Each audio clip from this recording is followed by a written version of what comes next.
बदनामी जो होती है ना, ये नस्ल दर नस्ल चलती है। मर्द बनो बेटा, बाप हो तुम उसके, अपना हक इस्तेमाल करो।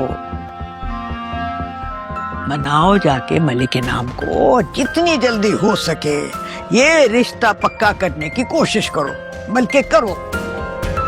मलिक तो यही चाहता है, लेकिन मैं तो फिर क्यों मुंह लटकाए बैठे हो?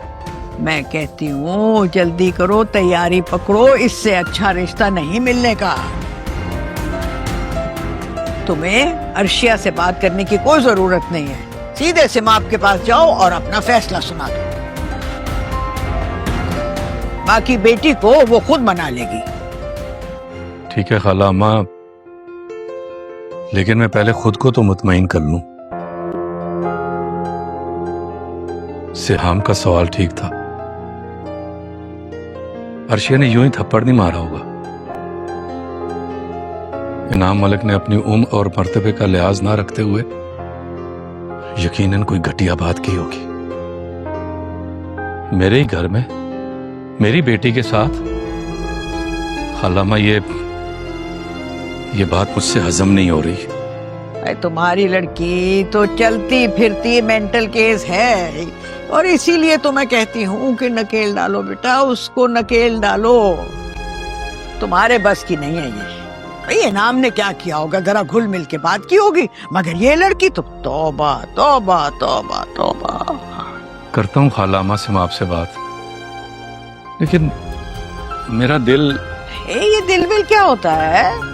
ऐसे माप के पास जाओ, जरा क्लास लो उसकी, पूछो उससे कि ये तरबियत की है तुमने लड़की की। उसे बताना कि बेटी का रिश्ता तुम पक्का कर चुके हो। उससे पूछने नहीं आए हो बल्कि बताने आए हो। मलिक के नाम से कहना कि घर का चक्कर तो लगाए, मैं मिलना चाहती हूँ। खालामा फिलहाल रहने दें, मैं इसके बारे में मजीद इंक्वायरी करवाना चाहता हूँ।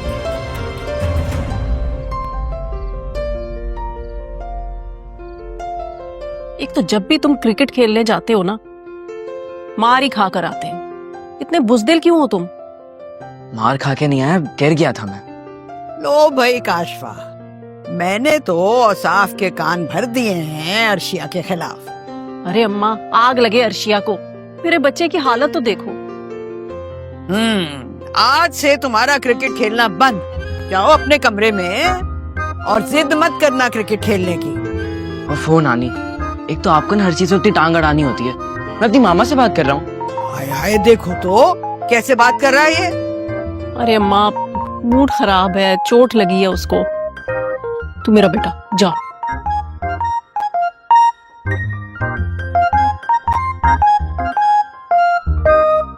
हाँ, तो मैं तुम्हें ये बता रही थी कि मैंने मंसूबा बना लिया है कि अर्शिया चाहे कुछ भी करे, कुछ भी कहे, शादी होगी उसकी तो इनाम के साथ होगी।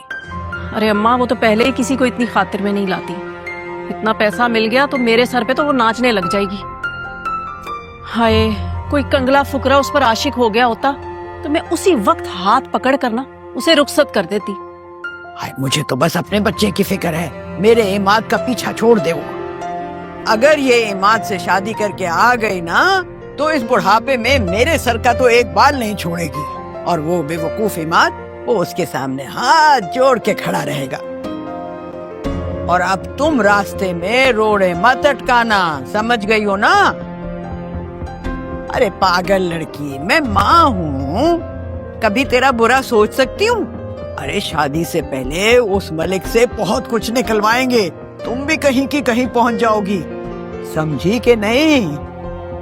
जी समझ तो रही हूँ। तो बस फिर मेरे मुताबिक चलती जाओ।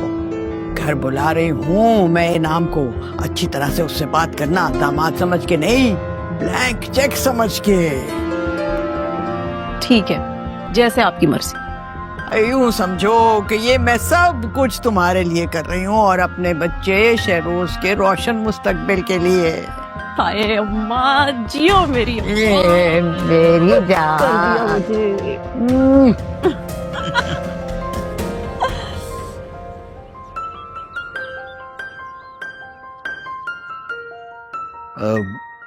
आपकी बातों ने मुझे बहुत हौसला दे खालामा। वरना यकीन करे अर्शिया ने उस रोज मुझे बहुत मायूस किया था। You are great. अरे बच्ची है और वो ये नहीं जानती थी कि हमने तुम्हारा रिश्ता उसके साथ तय कर दिया है। अरे ये बेटा हमारी तरबियत है कि अगर कोई गैर बेतकल्लुफ हो ना तो उसका हाथ तोड़ दो, और अगर माँ बाप आपके लिए कोई रिश्ता चुन ले, जिंदगी का साथी चुन ले, तो उसके सामने सर नहीं उठाना, कदमों में पड़े रहो। और बेटा तुम उस वक्त अर्शिया के लिए गैर थे। ये अर्शिया की शराफत है इनाम भाई, आप बुरा मत मानिएगा। मैं घर की बड़ी हूँ, सरबराह हूँ, और ये रिश्ता मैं तय कर चुकी हूँ। अब किसी की मजाल नहीं है कि ये रिश्ता तोड़े। हाँ खाला माँ, आज से आप इस घर के ही नहीं, मेरी भी बड़ी है, बुजुर्ग है। जीते रहो बेटा, जीते रहो। अरे बैठो ना। काशवा, चाय नहीं पिलाओगे अपने होने वाले दामाद को? अम्मा सारा इंतजाम कर रखा है, बस अभी लेकर आ। हाँ जाओ, शाबाश।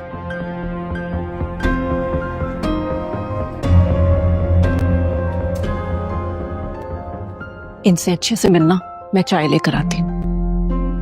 अरे आओ ना साहब, वहाँ क्यों रुक गए हो? आओ आओ आओ, बैठो।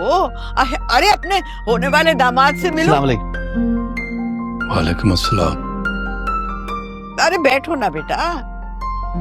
मैं तो ये रिश्ता अपनी तरफ से तय कर चुकी हूँ।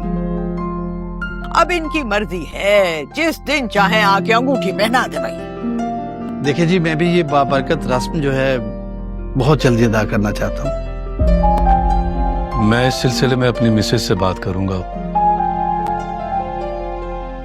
फिर ही कुछ कहा जा सकता है। और एक बात और, शादी से पहले अर्शिया बेतकल्लुफी बिल्कुल बर्दाश्त नहीं करेगी। मैंने बता दिया है इनाम को कि घर की बड़ी मैं हूँ और मेरा ही फैसला आखिरी फैसला होता है। जी जी, मैं समझता हूँ, आप मेरी भी बुजुर्ग हैं। आप मैंने सोचा कि पहले आपको बता दूं, अगर फिर ऐसा कुछ हुआ तो नतीजा वही निकल सकता है।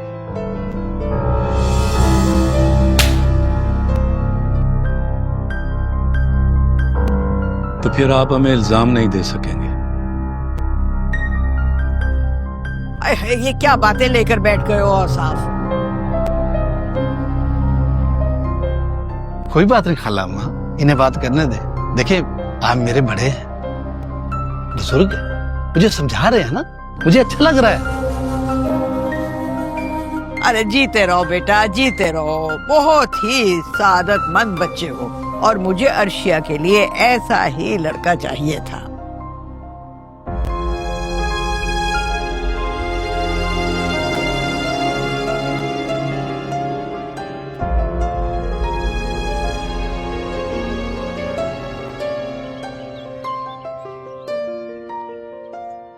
बहुत मजे के थे एकदम। मैं तुमसे बहुत जरूरी बात करने आई हूँ तो सीमा। खालाम्मा की आवाज है, ये यहाँ क्या कर रही है? गौर से सुनना, खाला अम्मा अच्छी बात ही करेंगी। पापा भी साथ आए हैं। देखो सीमा, लड़के और लड़कियों की तरबियत में जमीन आसमान का फर्क होता है। लड़कियां बाअदब और खामोशी अच्छी लगती हैं। इसका मतलब है कि काशफा आंटी इनकी तरबियत का मुंह बोलता सबूत है। वही बात हो गई ना। तुमने तो बेटी की कमाई खाने का प्रोग्राम बना लिया है सीमा, लेकिन हमारे खानदान की ये रिवायत बिल्कुल नहीं है। इसीलिए हमने अर्शिया का रिश्ता एक अच्छी जगह तय कर दिया है। अभी उसकी तालीम मुकम्मल नहीं हुई और उससे पहले मैं उसका रिश्ता नहीं करूंगी। मैंने बड़ी मेहनत की है, मैं जाया नहीं होने दूंगी। तो हम उसके दूल्हा से बात मनवा लेंगे कि शादी के बाद वो अपनी पढ़ाई जारी रखेगी। अच्छे रिश्ते बार बार नहीं मिलते बीबी, और हम कौन सा भी उसकी शादी कर रहे हैं भाई। अभी मंगनी कर देते हैं, फिर परखेंगे, देखेंगे, मिले जुलेंगे। क्यों औसाफ? हाँ, अगर मुझे इस दौरान रिश्ता मुनासिब ना लगा तो हम इनकार कर देंगे। शाबाश है, यानी कि रिश्ता हुआ नहीं है, अभी से तोड़ने की सोच रहे हो। बदशगुनी होती है ये। अरे भाई, मुझे भी तो पता चले। कौन लोग हैं, लड़का क्या करता है, कुछ तो बताएं। अरे शहजादा है, शहजादा। औसाफ बेटी का बाप है और बाप बेटी के लिए आला ही चीज पसंद करता है ना? तुम्हें देखने तो कोई भी नहीं आया और मम्मा से मिलवाने की जरूरत भी नहीं समझी, पापा ने रिश्ता भी खुद तय कर दिया। ये हो क्या रहा है यार? अर्शी तुम खामोश क्यों, कुछ बोलती क्यों नहीं हो? अरे भाई कौन है, कैसा है, कुछ तो बताएं। देखा कैसा टेढ़ा मुंह करके बात कर रही है। ये इज्जत है तुम्हारे इस घर में? इतनी नागवारी से क्यों पूछ रही हो? बाप हूं मैं उसका, फर्ज है मेरा। मैं भी माँ हूँ उसकी। मेरे मशवरे के बगैर या मुझे बताए बगैर आप ये सब नहीं कर सकते। क्या बात है सीमा, बात जुबान कुछ ज्यादा नहीं चल रही? सारी जिंदगी मैं आप लोगों के लिहाज में चुप रही हूँ, लेकिन अब नहीं रहूंगी। बेटियों की माँ हूँ मैंने उन्हें पालने में बहुत मुशक्कत की है। मैं उन दोनों के साथ कोई ज्यादती बर्दाश्त नहीं करूंगी, समझे आप लोग? अच्छा बस ज्यादा जज्बाती होने की जरूरत नहीं है। और साफ ने उसके लिए वही किया है जो उसने मुनासिब समझा है। मैं खुद उन लोगों से मिलना चाहूंगी और उसके बाद ही कोई फैसला करूंगी। है, सुना नहीं तुमने? और साफ रिश्ता तय कर चुका है।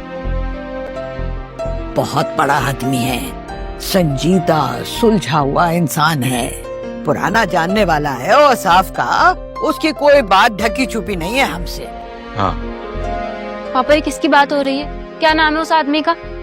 बेटा, मैं कोई गलत फैसला करूंगा?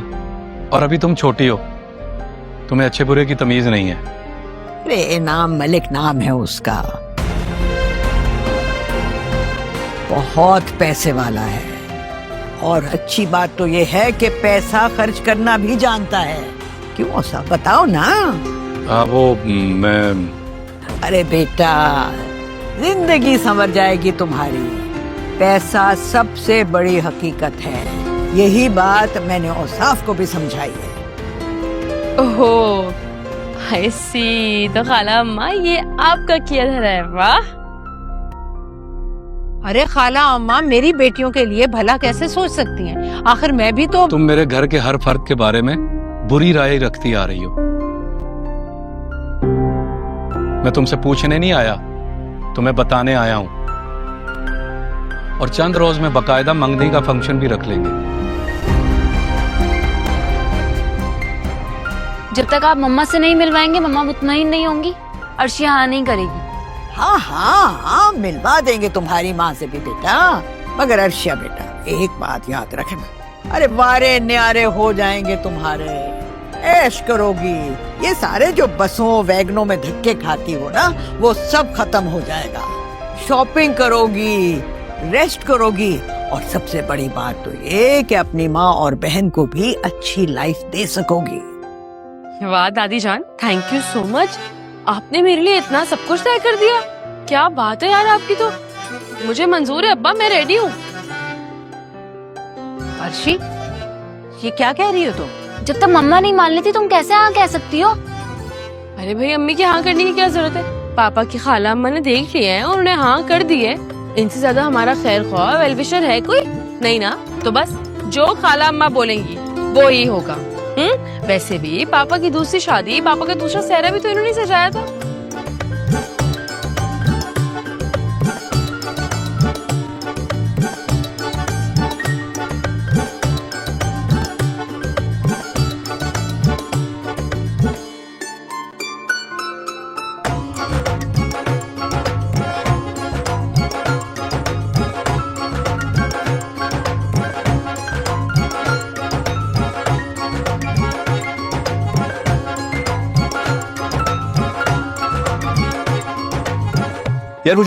यार वो जो तुम्हारे घर का दरख्त है, हाँ वो एक अलग ही कैरेक्टर है। हाँ है तो वैसे एक्चुअली ना मेरे दादा ने उसे अपने हाथों से लगाया था, लेकिन वो दरख्त इस इलाके का नहीं है। ओह, बहुत मेहनत की थी उन्होंने इसमें। अब देखो कितना तनावर दरख्त बन चुका है वो।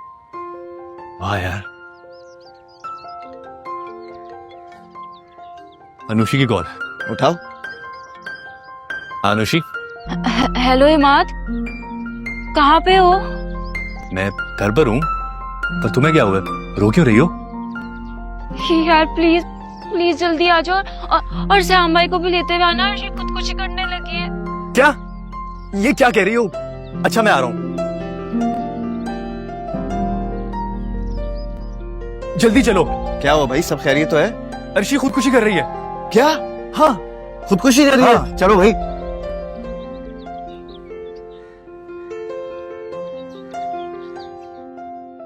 क्या वो मान गई? यानी माँ बेटी ने कोई सवाल नहीं उठाया? यकीन नहीं आ रहा, ऐसे कैसे मान गई? मेरे शेर बेटे ने बता दिया कि मैं फैसला कर चुका हूँ। ऐसी दोनों चुप हुई हैं कि मैं क्या बताऊं। ये होती है दहशत घर के मर्द की। और उस बिगड़ी हुई मुंह जोर लड़की ने तुम्हारे फैसले के आगे सर झुका दिया? ऐसे मानने वाली बात तो नहीं है ये। और उसकी माँ, वो मीसनी औरत, वो कुछ नहीं बोली? नामुमकिन। खुल के बात करो ना, क्या छुपा रहे हो? कहीं चोरी चोरी उस बीवी को राजी तो नहीं करते रहे? कुछ नहीं छुपा रहा। सीमा, आपको एतराज था। मेरा तो ख्याल है कि अर्शिया ने हकीकत पसंदी से काम लिया है। शायद जब से वो जॉब कर रही है ना, तो उसे आटे दाल का भाव मालूम हो गया है। हाँ, अब वो भी ये सोचने पर मजबूर हो गई है कि पैसा ही सबसे बड़ी हकीकत है। इसीलिए तो उसने अपनी माँ के एतराज को भी नजरअंदाज कर दिया। मान गई है वो। ये अर्शिया तो राज करेगी। बहुत पैसा है मलिक के नाम के पास। अरे अम्मा, अब तुम जैसे तैसे भी करके ना मेरा और मेरे बेटे का हिस्सा निकलवा दो। अरे ठहरो तो सही, ये तो मैंने औसाफ को मुतमईन करने के लिए कह दिया। मगर सोचने की बात ये है कि ये लड़की ऐसे मान कैसे गई है? मेरे इमाद का पीछा उसने छोड़ा कैसे? पैसे की ताकत तो हो सकती है, लेकिन मैं कुछ खटक रही हूँ।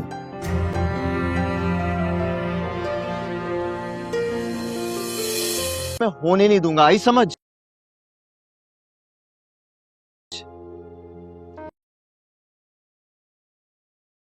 इंशाल्लाह। ये की ना हीरो वाली बात।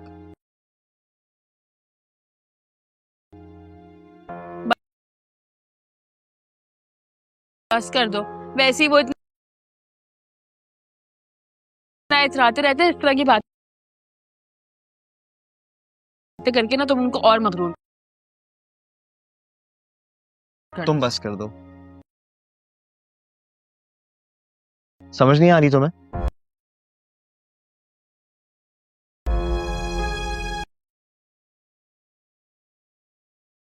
मगर वो अर्शी ही क्या जो बात मान ले।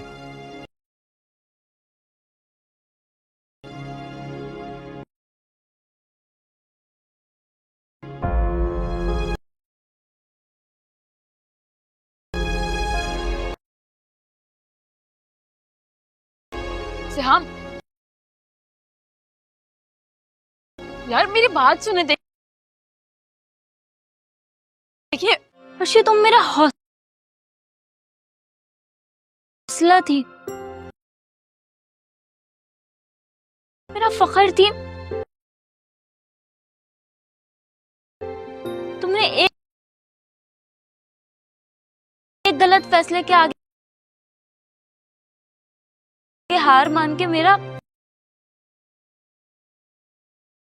मान ही तोड़ दिया। ये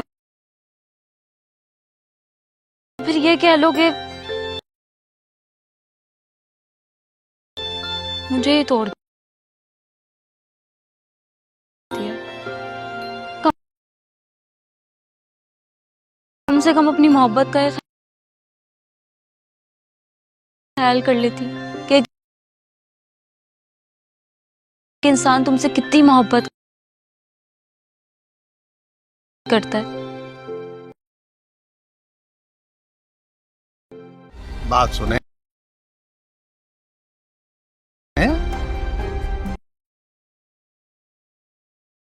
जान पहचान हुई है ना? अपनी गाड़ी है, अपना है, तो मैं छोड़ देता हूँ घर। अब आपको कोई टेंशन नहीं है इस बात। मैं तो सोच रहा था कि अर्शी इनकार कर देगी तो मेरी मुश्किल आसान हो जाएगी।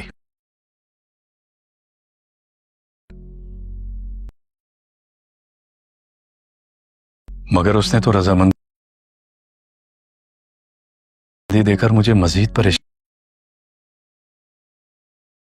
कर दिया है। मैं अर्शी को कॉल कर रही हूँ पर लग नहीं रही है, शायद सिग्नल प्रॉब्लम है। चल खैर, देखो कैसे बिजली चमक रही है, बारिश भी होने वाली है।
हम यहाँ पे अब हम बात करते हैं नॉन होमोजीनियस लीनियर इक्वेशन के बारे में, कि नॉन होमोजीनियस लीनियर इक्वेशन ओडीज हमारे पास क्या होती हैं और इसको हम कैसे सॉल्व कर सकते हैं।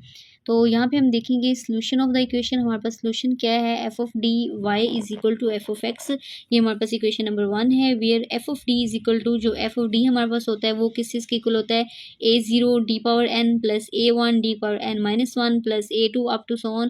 तो यहाँ पे इस तरह हम वैल्यूज़ लेते जाएंगे इंक्रीज करते हुए, और जो d की पावर है उसमें एक कम होता जाएगा, यानी यहाँ पे हमारे पास बन जाएगा a2 डी पावर n-2 आ जाएगा, a3 डी पावर n-3 हो जाएगा।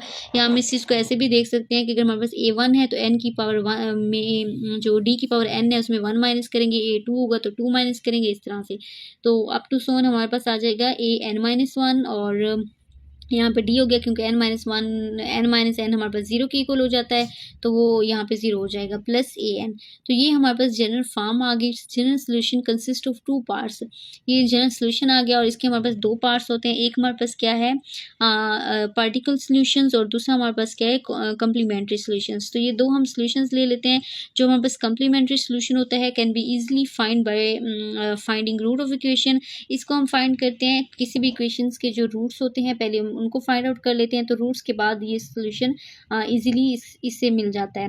बट जो दूसरा होता है हमारे पास to find the particular solution of the equation 1 we write equation 1 in such a वे।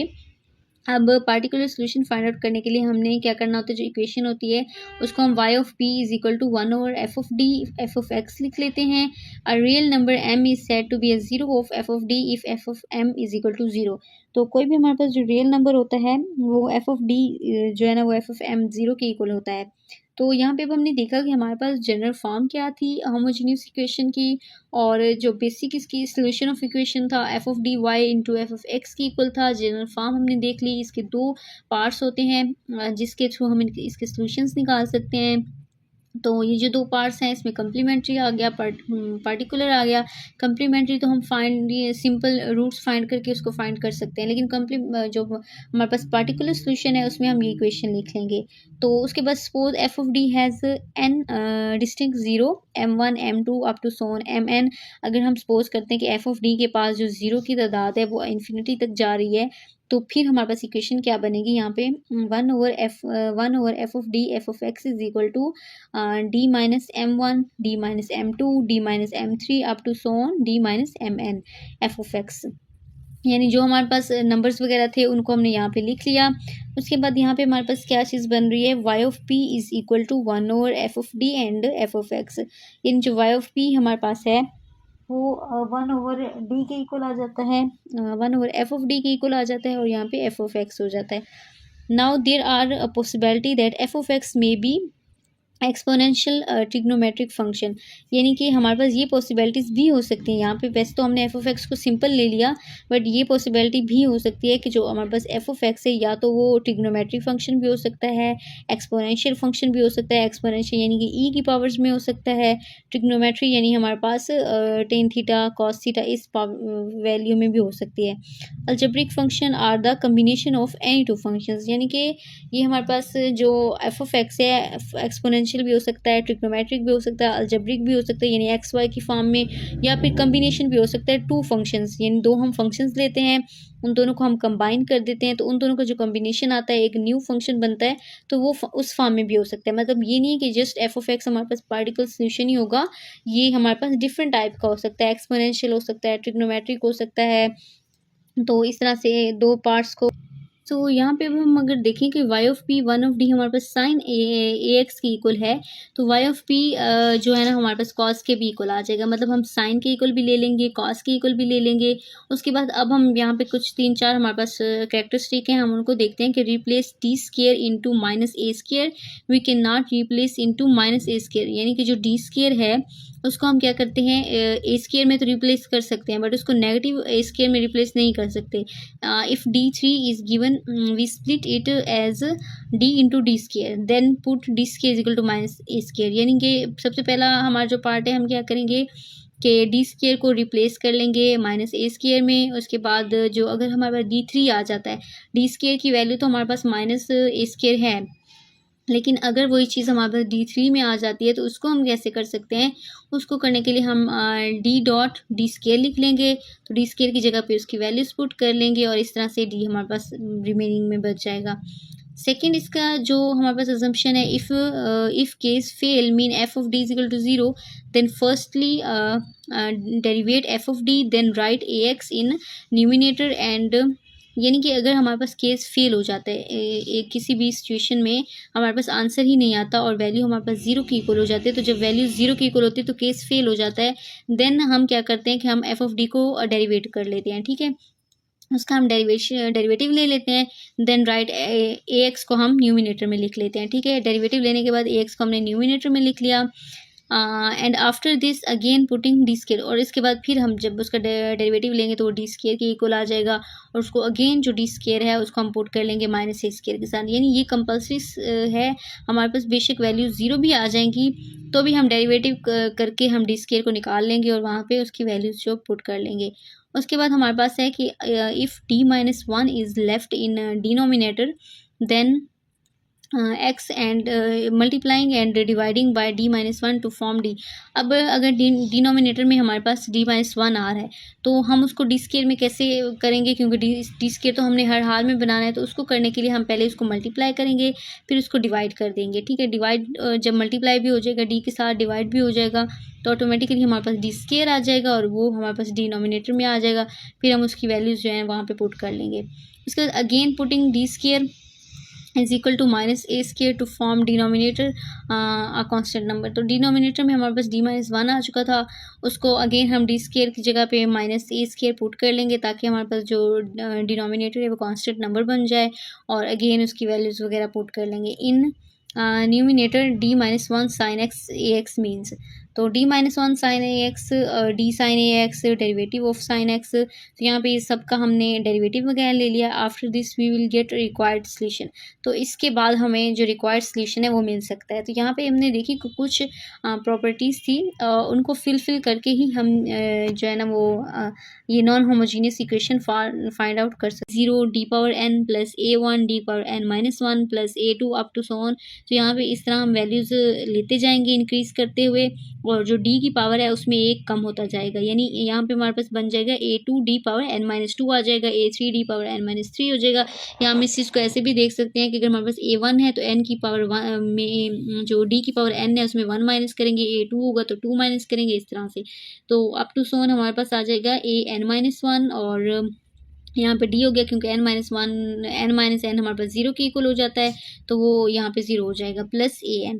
तो ये हमारे पास जनरल फॉर्म आ गई। General solution consist of two parts, ये जनरल सोल्यूशन आ गया और इसके हमारे पास दो पार्ट्स होते हैं। एक हमारे पास क्या है पार्टिकल सोल्यूशंस, और दूसरा हमारे पास क्या है कम्प्लीमेंट्री सोल्यूशंस। तो ये दो हम सोल्यूशंस ले लेते हैं।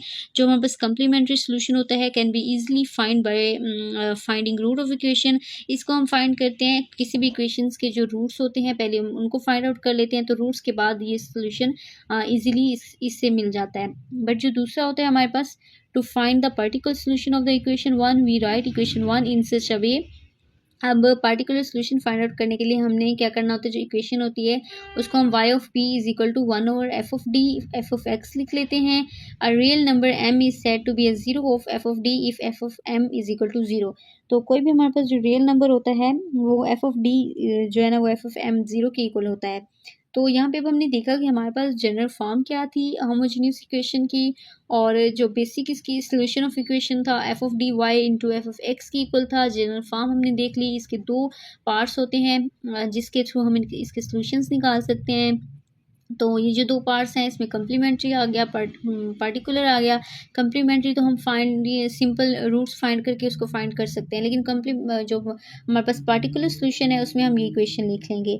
तो उसके बाद suppose F of D has N distinct zero m1 m2 up to so on mn। अगर हम सपोज करते हैं कि एफ ऑफ डी के पास जो ज़ीरो की तादाद है वो इन्फिनिटी तक जा रही है, तो फिर हमारे पास इक्वेशन क्या बनेगी यहाँ पे one over F of D F of X is equal to D minus M one D minus M two D minus M three up to so on D minus M N F of X. यानी जो हमारे पास numbers वगैरह थे उनको हमने यहाँ पे लिख लिया। उसके बाद यहाँ पे हमारे पास क्या चीज़ बन रही है, Y of P is equal to one over F of D and F of X. यानी जो वाई ऑफ पी हमारे पास है वो वन ओवर डी के इक्वल आ जाता है, one over F of D के इक्वल आ जाता है, और यहाँ पे एफ ऑफ एक्स हो जाता है। Now there are a possibility that F of X may be exponential trigonometric function. यानी कि हमारे पास ये पॉसिबिलिटीज़ भी हो सकती हैं। यहाँ पे वैसे तो हमने एफ ऑफ एक्स को सिंपल ले लिया, बट ये पॉसिबिलिटी भी हो सकती है कि जो हमारे पास एफ ऑफ एक्स है या तो वो ट्रिग्नोमेट्रिक फंक्शन भी हो सकता है, एक्सपोनेंशियल फंक्शन भी हो सकता है। एक्सपोनेंशियल यानी कि ई की पावर्स में हो सकता है, ट्रिग्नोमेट्री यानी हमारे पास टेन थीटा कॉस थीटा इस वैल्यू में भी हो सकती है। Algebraic function are the combination of any two functions. यानी कि ये हमारे पास जो एफ ऑफ एक्स है एक्सपोनेंशियल एक्सपोनेंशियल भी हो सकता है, ट्रिग्नोमेट्रिक भी हो सकता है, अलजेब्रिक भी हो सकता है यानी एक्स वाई की फॉर्म में, या फिर कम्बिनेशन भी हो सकता है टू फंक्शंस, यानी दो हम फंक्शंस लेते हैं, उन दोनों को हम कंबाइन कर देते हैं तो उन दोनों का जो कॉम्बिनेशन आता है एक न्यू फंक्शन बनता है, तो वो उस फॉर्म में भी हो सकता है। मतलब ये नहीं है कि जस्ट एफ ऑफ एक्स हमारे पास पार्टिकल सोल्यूशन ही होगा, ये हमारे पास डिफरेंट टाइप का हो सकता है, एक्सपोनेंशियल हो सकता है, ट्रिग्नोमेट्रिक हो सकता है। तो इस तरह से दो पार्ट्स को, तो यहाँ पे अब हम अगर देखें कि y of p 1 of d हमारे पास साइन ए एक्स के इक्वल है, तो y ऑफ p जो है ना हमारे पास cos के भी इक्वल आ जाएगा। मतलब हम साइन के इक्वल भी ले लेंगे, cos के इक्वल भी ले लेंगे। उसके बाद अब हम यहाँ पे कुछ 3-4 हमारे पास कैरेक्टरिस्टिक हैं, हम उनको देखते हैं कि replace D square into minus A square, we can not replace into minus A square, यानी कि जो डी स्केयर है उसको हम क्या करते हैं ए स्केयर में तो रिप्लेस कर सकते हैं, बट उसको नेगेटिव ए स्केयर में रिप्लेस नहीं कर सकते। If d3 is given we split it as d into D square, then put D square is equal to minus A square, यानी कि सबसे पहला हमारा जो पार्ट है हम क्या करेंगे कि डी स्केयर को रिप्लेस कर लेंगे माइनस ए स्केयर में। उसके बाद जो अगर हमारे पास d3 आ जाता है, डी स्केयर की वैल्यू तो हमारे पास माइनस ए स्केयर है, लेकिन अगर वही चीज़ हमारे पास d3 में आ जाती है तो उसको हम कैसे कर सकते हैं, उसको करने के लिए हम d डॉट डी स्केयर लिख लेंगे, तो डी स्केयर की जगह पे उसकी वैल्यूज पुट कर लेंगे और इस तरह से d हमारे पास रिमेनिंग में बच जाएगा। सेकेंड इसका जो हमारे पास अजम्पशन है, if case fail mean F of D is equal to 0, then firstly derivate F of D, then write A X in numerator and, यानी कि अगर हमारे पास केस फेल हो जाता है किसी भी सिचुएशन में हमारे पास आंसर ही नहीं आता और वैल्यू हमारे पास 0 की इक्वल हो जाती है, तो जब वैल्यू 0 की इक्वल होती है तो केस फेल हो जाता है। देन हम क्या करते हैं कि हम एफ ऑफ डी को डेरिवेट कर लेते हैं, ठीक है, उसका हम डेरिवेटिव ले लेते हैं। देन राइट ए एक्स को हम न्यूमिनेटर में लिख लेते हैं, ठीक है, डेरिवेटिव लेने के बाद ए एक्स को हमने न्यूमिनेटर में लिख लिया। And after this again putting D square, और इसके बाद फिर हम जब उसका डेरिवेटिव लेंगे तो वो डी स्केयर के इक्वल आ जाएगा और उसको अगेन जो डी स्केयर है उसको हम पुट कर लेंगे माइनस ए स्केयर के साथ। यानी ये कंपल्सरी है, हमारे पास बेशक वैल्यू 0 भी आ जाएंगी तो भी हम डेरिवेटिव करके हम डी स्केयर को निकाल लेंगे और वहाँ पे उसकी वैल्यूज जो पुट कर लेंगे। उसके बाद हमारे पास है कि if d minus 1 is left in denominator, then x and multiplying and dividing by d minus 1 to form d। अब अगर डिनोमिनेटर में हमारे पास d माइनस 1 आ रहा है तो हम उसको डी स्केयर में कैसे करेंगे, क्योंकि डी स्केयर तो हमने हर हाल में बनाना है, तो उसको करने के लिए हम पहले उसको मल्टीप्लाई करेंगे फिर उसको डिवाइड कर देंगे, ठीक है। डिवाइड जब मल्टीप्लाई भी हो जाएगा d के साथ डिवाइड भी हो जाएगा तो ऑटोमेटिकली हमारे पास डी स्केयर आ जाएगा और वो हमारे पास डिनोमिनेटर में आ जाएगा, फिर हम उसकी वैल्यूज़ जो हैं वहाँ पे पुट कर लेंगे। उसके बाद again putting D square is equal to minus A square to form denominator a constant number. तो डिनोमिनेटर में हमारे पास d माइनस 1 आ चुका था, उसको अगेन हम डी स्केयर की जगह पे माइनस ए स्केयर पुट कर लेंगे ताकि हमारे पास जो डिनोमिनेटर है वो कांस्टेंट नंबर बन जाए और अगेन उसकी वैल्यूज़ वगैरह पुट कर लेंगे in numerator d minus 1 sine x A x means.